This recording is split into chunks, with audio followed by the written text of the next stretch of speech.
So now that I have you here, Adrian, I'm going to ask you the question of the ages. What is the darkness to you?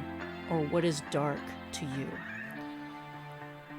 Yeah, I have been thinking about this for a few days because we had to reschedule from last week. I was gonna come in unprepared last week, but now I have had all this time to I was gonna be like on the fly last week. Now I've had some more time to kind of think about it, because the interesting thing is like the times right now, the general feeling right now in our country and the atmosphere right now feels a little dark. So I'm like searching for what is it that makes me feel dark, because the times right now can feel a little bit hopeless and dark.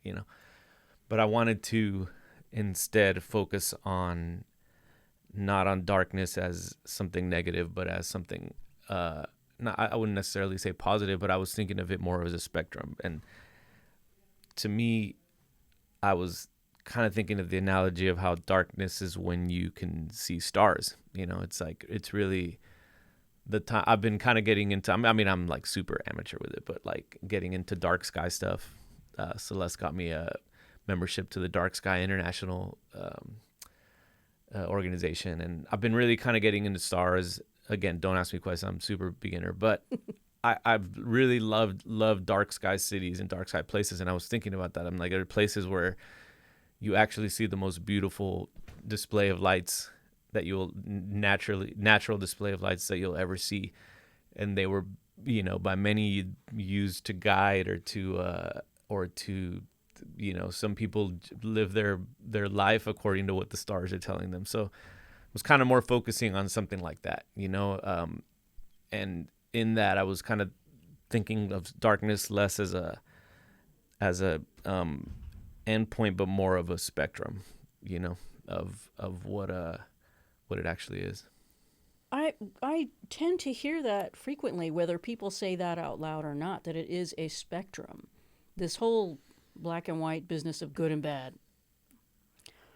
I say darkness, and perhaps some people kind of draw back like, oh, no, but it is a spectrum.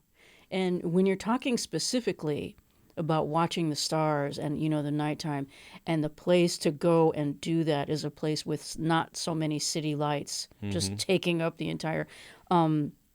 It is so funny that you're talking about this. First of all, it's okay if you are an amateur. No worries. A lot of us are. And secondly, it's a great introduction to something that a lot of people miss out on. And talking about, finding the best spot, that was such an eye-opener for me. I never even thought of that until I really started visiting my friends who live outside of the city limits, not just here, but in my hometown in El Paso. And in the desert, oh my word. Talk about that light in the darkness. I mean, if we're going to be literal and not just figurative, but it is a spectrum. And I think looking at it from that point of view, Adrian, I've also looked at creativity that way. Now, focusing on the wonderful music that you create specifically, I feel a lot of darkness coming from not only your last two albums. The most recent one obviously is Boleros Psicodélicos, 1 and 2. But I think I can also go back a bit, and I'm like, yeah, there is something about that in the culture specifically that has a drama, that has a fire, that has tragedy. And even if it is love, you're like, oh my God. I wanted to talk with you about that because of what's influenced you, perhaps what you grew up listening to over the years. Yeah, I do think in that particularly in Boleros Psicodélicos too. I mean, it's like I always think it's a really positive thing to have something make you cry. It's a cathartic release sometimes when you have something that makes you sad. Also think just the culture that I grew up in, probably I'm gonna guess the similar culture that you grew up in. Like we embraced songs about heartbreak and whatnot. It was like you didn't hide from it or anything. It was like you poured yourself a tequila and a beer or whatever, and right. and everybody sang along to that like sadness. But as far as what I grew up on, that music that's reflected in Boleros Psicodélicos is more something kind of that was around me and ingrained in me. It wasn't anything, I was the typical like teenager into rock and roll and hip hop and whatever. Yeah. It was just the music that was around me. I didn't really, I definitely paid attention to it because it was everywhere, but I didn't really like put it on myself when I was listening to my music. I was listening to what most teenagers at the time were listening to. When I moved from Laredo to Austin, I was 18 was when I started to revisit some of that music. Originally it was through going back through the Grupo Fantasma guys. We all went and we were like, we want to play the music that was in these bars in Nuevo Laredo and on the Mexican side of Laredo, for those who don't know. These cumbia bands, like we want to play that music, and we started to kind of explore that, and all of a sudden it all just came so natural to all of us.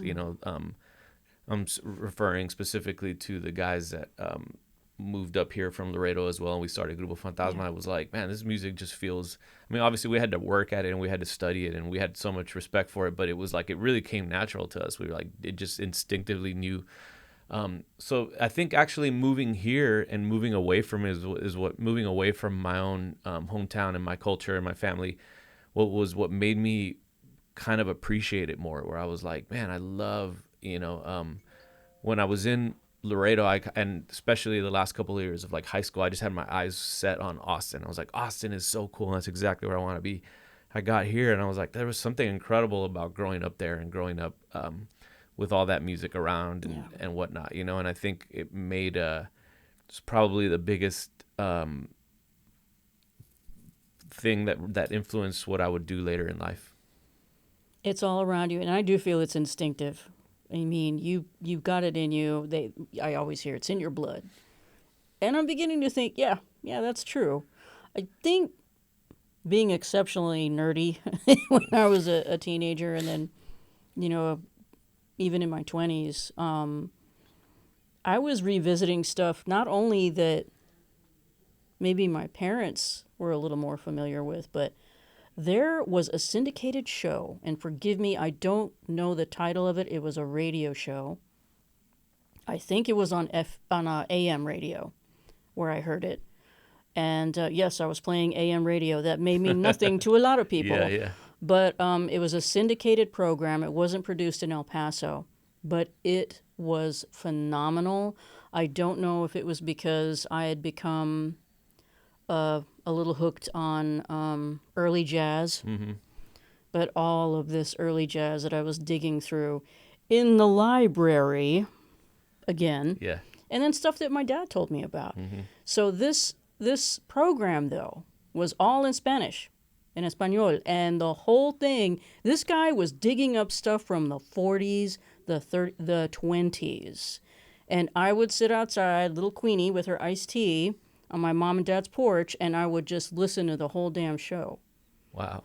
So hearing your experiences and what you grew up with, absolutely. It kind of took me a bit of time to be like, wait a minute, I know this, but I haven't really sat down to listen to it.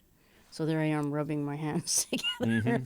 Evil. But what an eye-opener. And again, I think lately I've been obsessed with, it's like my colleague, Taylor Wallace, when she was describing your work, and she had a song featured on the KUTX Song of the Day, I was weeping with laughter because she was like, this is better than a telenovela, and I'm sorry, I used to tell my mom, you don't need a translation for that. I don't care if your Spanish is so-so. You put that on TV and you're like, oh my God. Yeah, for sure. But Taylor actually referenced that. She was like, it's a little warm in here, and I agree. I think that's so much fun. Very sultry, but again, the tragedy. I'm going to stop because I can go on for hours. But, circling back to the dark side, the morbid side of it, and I think I've had this conversation recently.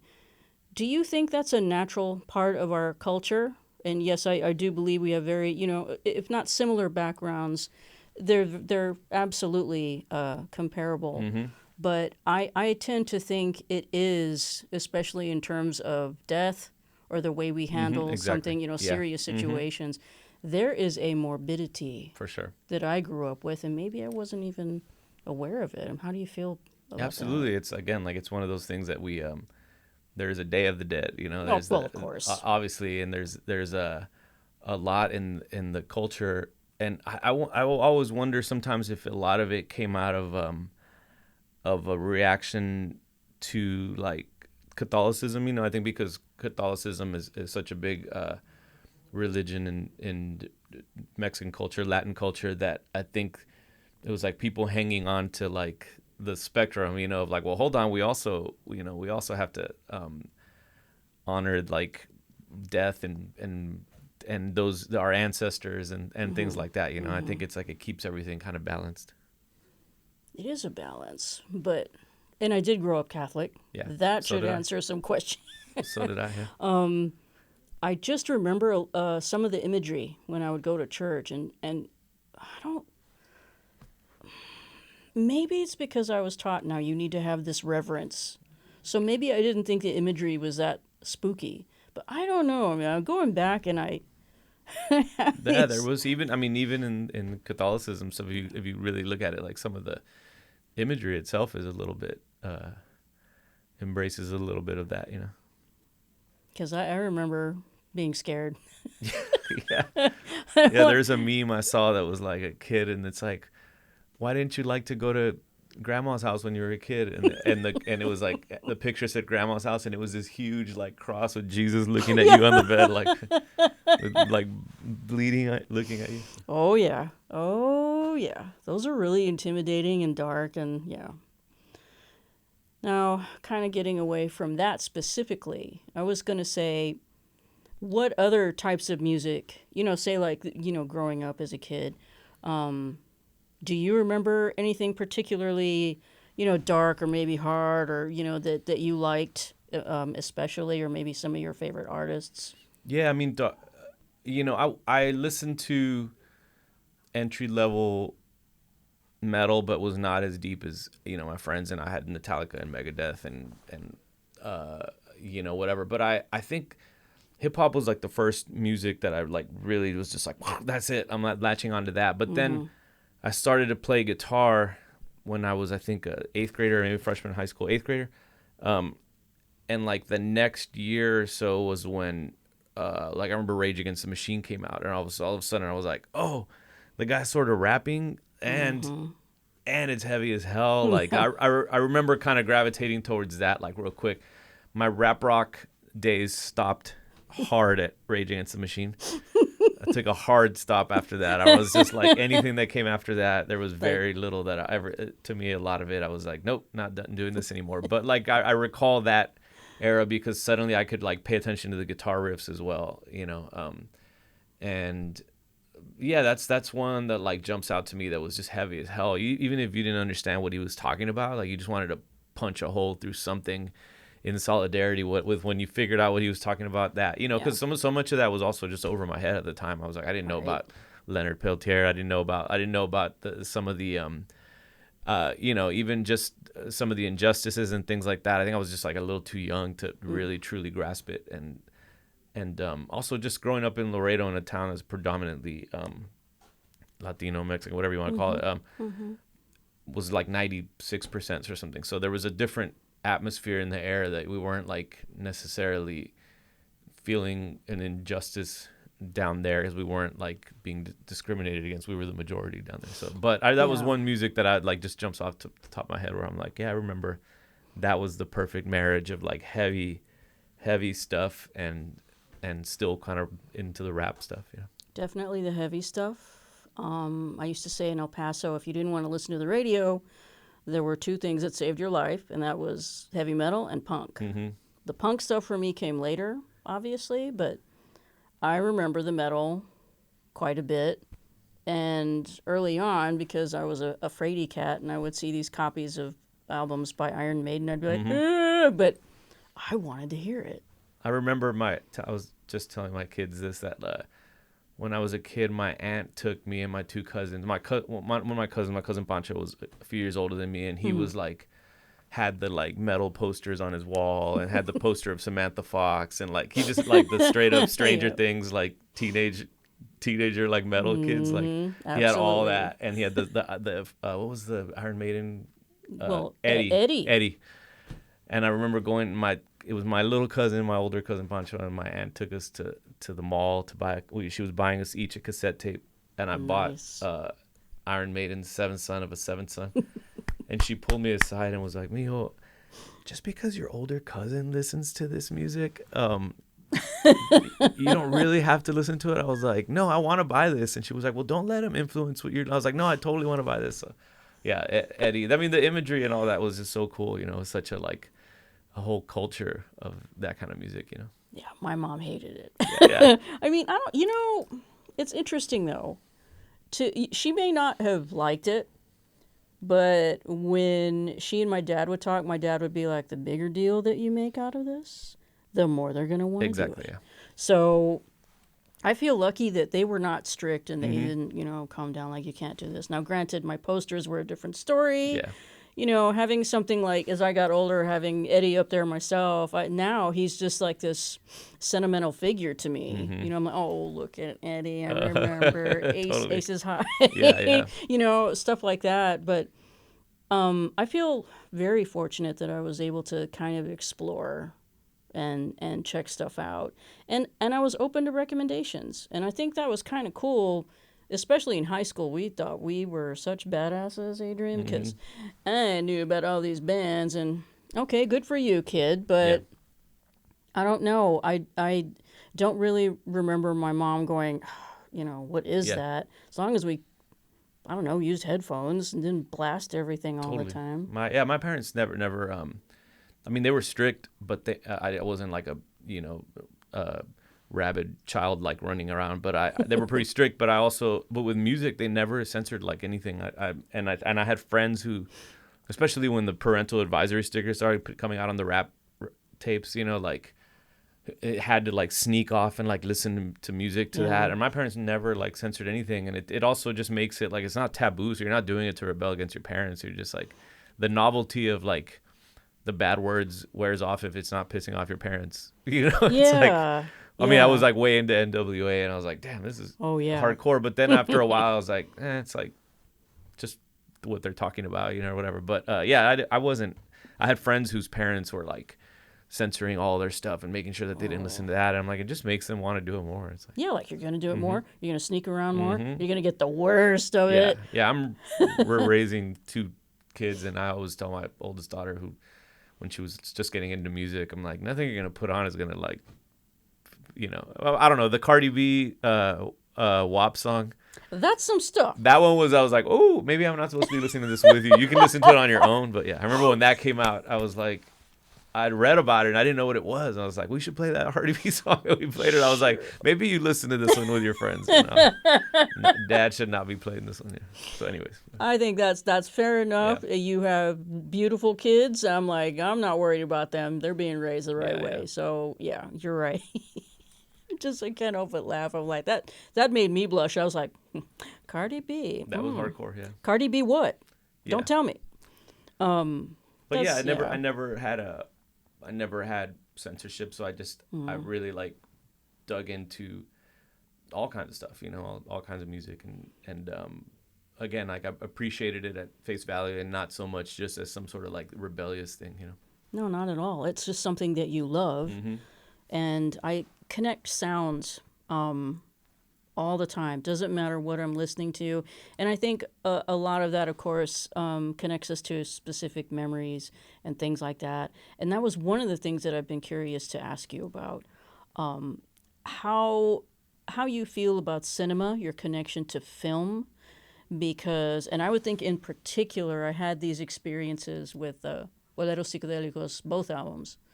It was very cinematic to me, especially to, I don't know why, I can't explain, Adrian, why it is I'm feeling like that, but I just had this imagery, perhaps not about what the songs are about specifically per se, and that could be anything you want. We're going to attach whatever meaning we have, but the sound, the punctuations, the I am not a trained musician I don't have the language, but I can try and use color. And but there are some that feel like a storm, and some that step back and just kind of have this pause, dramatic pause. I don't know.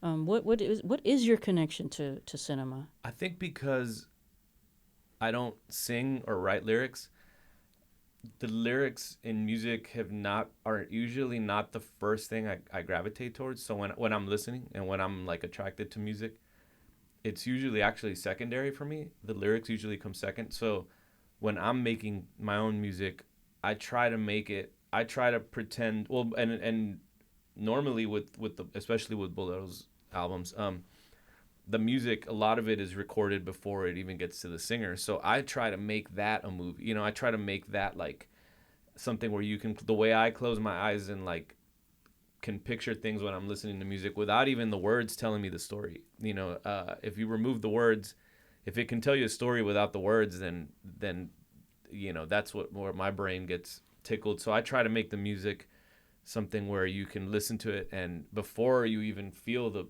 what the singers are talking about, you're already imagining things in your head. So it comes from that. I also am a big fan of playing albums in their entirety. I think of them like movies. I think most producers are like directors, like film directors is probably the closest analogy. The term like music producer is kind of a nebulous term for what somebody does. It can be a million things, but generally we're kind of like the directors of the film, and so I just imagine it like a collection of scenes that tell the whole story from start to finish. That's how I used to listen to albums. I used to love to try to make it from start to finish as it was intended, which I think is a powerful statement. Nowadays with streaming and everything, I think we've lost a little bit of the art of the album because the songs just get jumbled into playlists and stuff. And I grew up with mixtapes and mix CDs and whatever as well. But I also,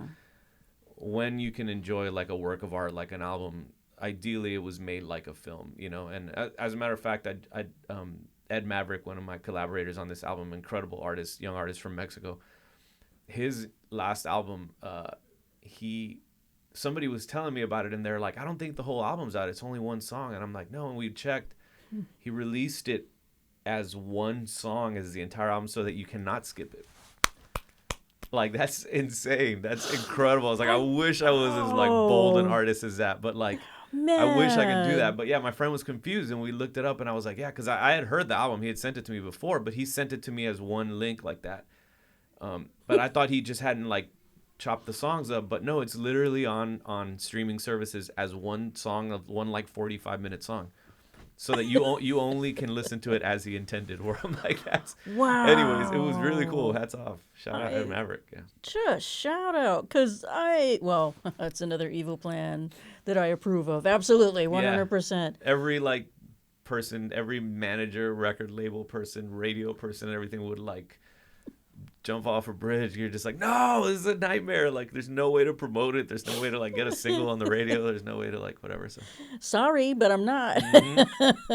I think that's brilliant, and I'm hoping that appreciation is somehow coming back in some form or other because of the resurgence of vinyl. Exactly. Yeah. And people are falling in love with vinyl all over again, and I really do enjoy on a Sunday just pick whatever you want. It doesn't even have to be mellow. It can be your favorite thing in the universe, front to back. And totally. I even say that on my show. You have got to check this out front to back. Yeah, I appreciate that that's coming back big time. I always think of like, of course, I have all the streaming services on my phone. Totally use the hell out of them. I can't be playing records when I'm driving, But at home, I try to put on a record. But I think you savor it and you appreciate it a lot more. And I think I was telling somebody like, it's like when you go eat one meal from a chef, you remember everything. But if you go to a buffet, you just like stuff yourself gross because you paid $20 or whatever, but you don't remember any of it. You're just like, So I think like when I'm streaming, I'm just like, I don't savor it as much as when you have to actually like physically put on the record and like sit there and wait for it, hear it like scratching off when the side ends and flip it. And you're like, it's way more engaged, than I am when I'm streaming stuff. It just kind of becomes sometimes like background. It can become background music. So Right. I just think, if you had a good meal somewhere, or if you had a Las Vegas buffet, you're like, that was awesome, but then you feel gross, and it's just Right, and then right. you're like, what was good? It's like I the don't macaroni. I don't know, like all of it, don't just stuff my recall. face because I Yep. paid for it. So. I'm gonna take some kind of my stomach is a little Yeah, exactly. yeah. I mean, what is the pleasure in that other than, well, I took care of my hunger. Yeah. I think having your record player and changing the record, it's this whole ritual that I grew up with. Even with my little tiny player as a kid, technically my first two records, and I say two because it came as a set. My aunt had given me this big collection of Elvis songs. And it was just, generic Elvis. There he is on the cover with his white jumpsuit. Very generic, but that was my first in terms of grown-up music. I didn't even get 45s first. She gave me those. And even that, it was a little ritualistic thing with the, And putting it's a the whole needle down. world too that when I was a kid, I mean, I'm also obviously like I did tapes but also Yeah. like the CD generation, but even CDs, like to have a tangible thing, it was the artwork and the credits, and like it opened up a whole world. I mean, it's so much cooler with a record because it's that big, but like it opens up a whole world of like of what the artist, what they maybe look like or what they look like in the studio, and some credits and some notes and the words and the artwork and everything, which like, and all that is lost too with streaming. So I mean, I don't want to be like, the old man on Get Off My Lawn old man, because I have incredible playlists on Yeah. streaming services too that I'm like curating, but it is a magical world that it's to open up a record. I think it's also part of the story that the artist may be telling, because it all works together. It feels more cohesive when you can take it that way. And for me, it's a treat. It's a treasure where you are looking at these photos, carefully selected, mind you. Of course, yeah. And I know I don't have to lecture, of all people, Adrian. I know I don't have to tell you anything about that, but these images are put together carefully, whether just photos or maybe illustrations. It's the entire package. And what a great story.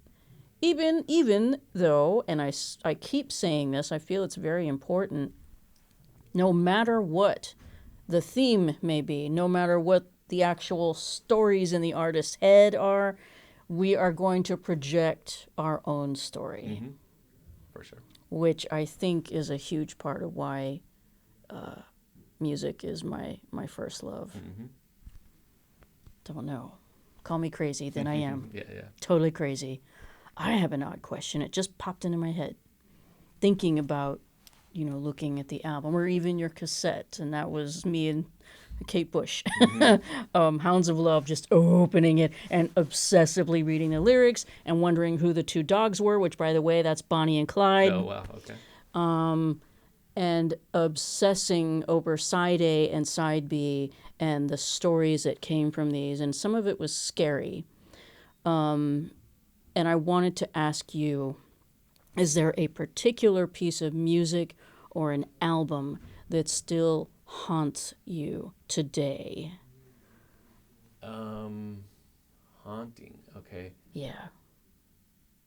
I'd have to think. I know that's So much of like, I can't remember what song I was thinking about the other day, but like a lot of it is just what memories you associate with it, Yeah. But in terms of something that like came out and haunted you, I have kind of one that's not as it's a little more funny, and I was thinking about this song the other day, but when Ozzy Osbourne passed, I think it was the song he did with Lita Ford, that's like where he says, "If I close my eyes forever." That one. What was that song called? I can't remember the You know what I'm name, talking about? but I think it was know Lita which one Ford, that right? is. I think so. I remember when rest in peace, Ozzy Osbourne. Rest in peace. Passed away. I was just thinking about songs, and I was remembering when I was a little kid, and I had that cassette, and I remember like falling asleep, but I was just like, I would listen to it, and when it got to that song, I would be scared to close my eyes, because he says if I close my eyes forever, will it all remain the same or something like that? So I would like force myself up Oh my, and be like, don't fall asleep. Ozzy wow. says not to fall asleep. Yeah. Oh my gosh. That one just popped into my head the other But day. that's Yeah. totally Yeah. legit. Like when you hear him say, don't close your eyes, you're like, oh my word. Yeah. Yeah, I that. was totally like just making sure I did not fall asleep. I just didn't know what world I Oh, was gonna end up in. Um, wow. but more like as an adult, music that is haunting. I would say. Oh God, I'm drawing a blank on the song. That's It's okay. there's a Fela Kuti song that when I was in Mm, college, um, it also had like just when I heard it when I discovered it for the first time. I'm drawing up. They all have like African word names. So I'm mm. trying like jumbled words in my head. That's this kind of sad, really dense song that just builds and builds and builds, and it was really slow and it went on for like a long time, and I Yeah. kind of like memories associated with it, but it was a really intense piece of music, and especially knowing that they like probably executed it live with everybody in the room and stuff. That's one that pops into my head. Absolutely. And that's an emotional Yeah, experience as for sure. well. It's a really really intense song, and Wow. I will remember it, and you can link to it or Sure. something in the notes. But yeah, Absolutely. I will let people know. yeah, yeah. That I don't know why that question, you know, appeared in my head, but I don't know, just thinking about that. And yeah, especially if you do attach certain memories Mm-hmm. to it. But I don't know, for some reason, there are some songs that naturally get under my skin. I'm like, what are you doing? Yeah. Which I find very funny. But as it's happening, I seem to think that's the ultimate compliment. Mm-hmm. And I must say, and I think this is probably my most recent, the single Bravo. Mm-hmm. And when I hear her say Bravo, there's a loaded message that comes with me Mm-hmm. personally. It's like, hold on a second. Let me just sit here and see if I can praise you for your brilliance. And I'm saying it in that tone of Mm-hmm. voice in my head. Mm-hmm. But it crawled under my skin. And talk about attaching one's own memories or Mm-hmm. one kind of reaction that's so volatile. And it made me happy after. I was like, this is great. So well done, Adrian. Yeah. It just there are things that get to me, and I don't hide that. I'm pretty open about that. Really strange how shut off I am about other things, Adrian, but not when it comes to music freaking me out, giving me interesting dreams, making me think about certain things. Mm-hmm. What a treasure. Yeah. Absolutely. Keep it going forever. Yeah. That's Wow. the idea. All right, Adrian, before we wrap this up, here's another thing that you get to do. The tables have turned, my friend, and now you get to ask me a question, but make it count. It can't be what's your favorite food, Okay. because then I will storm out. The interview's over. Okay. Okay. Just kidding, but you know. What song has haunted you Okay. besides Bravo? I know you said Bravo, but like Besides something Bravo. that from your like more formative years, So not from the last few years. I was indeed talking about Kate Bush Mm-hmm. earlier, Hounds of Love. The first side, really, it seems to be more upbeat. And not all of the themes, perhaps, but it does seem to be upbeat in Kate Bush's way. You flip it, and there really is imagery with water and drowning and these dreams. And it kept me up at night as a teenager trying to figure things out. In addition to, what the hell are you talking about, Kate? I love it, and you're torturing me. Mm-hmm.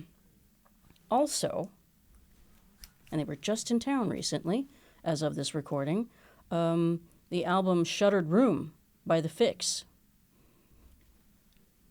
It's sensational. It is, in my opinion, oversimplifying things if you're going to call it new wave. I don't think it's new wave at all.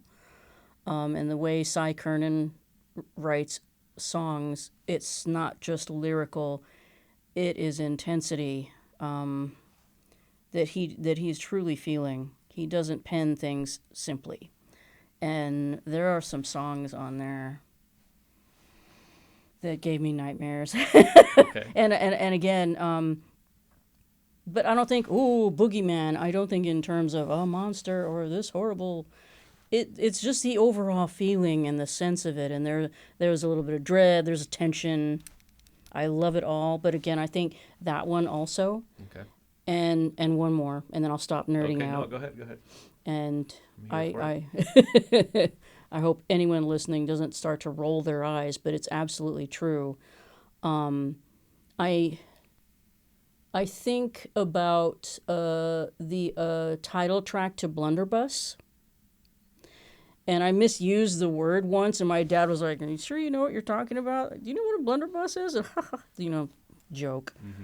But for some reason, that song by Jack White, again, that crawled under my skin for some reason. It's not a horrific song, but it's very dreamlike. And that I couldn't shake. He creates cool worlds for sure in his art, you know. And I couldn't shake it for some reason. A friend of mine said, "Do you think that's a love song?" And I'm like, "Well, it could be for some people. I'm not sure why I took it that way, though." But again, I'm going to stop because there's so many examples that I can give you where I've had a great time. But I'm so like my brothers. I will obsess on it. Exceptionally so. Maybe that's a great obsession to have, as long as it's relatively harmless. But I have an entire library in my mind where I'm like, oh, what about this one? What about this one? And again, I think it's something to treasure. Yeah. That's a gift to yourself. And I think, again, if any songwriter knows that they were able to do that, they're like, hey, thanks, pal. And that's just an experience that I hope never goes away. Yeah. Adrian, I think we done good, man. Thank you so much. Yeah, I'm like, because I don't want to like say Fela's song and have somebody go put on the wrong song. Been scanning my brain. I think the song was called Confusion. What a great title. Yeah, it would drive me crazy. I'll stay up for a week trying to remember something that my brain can't remember. So it's going to drive you crazy, and you have to stop and try and remember as best you can. Almost positive. I remember the lyrics. There's confusion, break bones, and I think the song is called Confusion. Oh my gosh. Fela Kuti, hurrah. Exactly. And I mean, but then again, we're talking about Fela Kuti. So. Yeah, there you go. Adrian, I really appreciate you doing this. I've been looking forward to it. Thank you, my friend. Thank you so much. Thanks for having me. Come back a mix soon. We will. I will.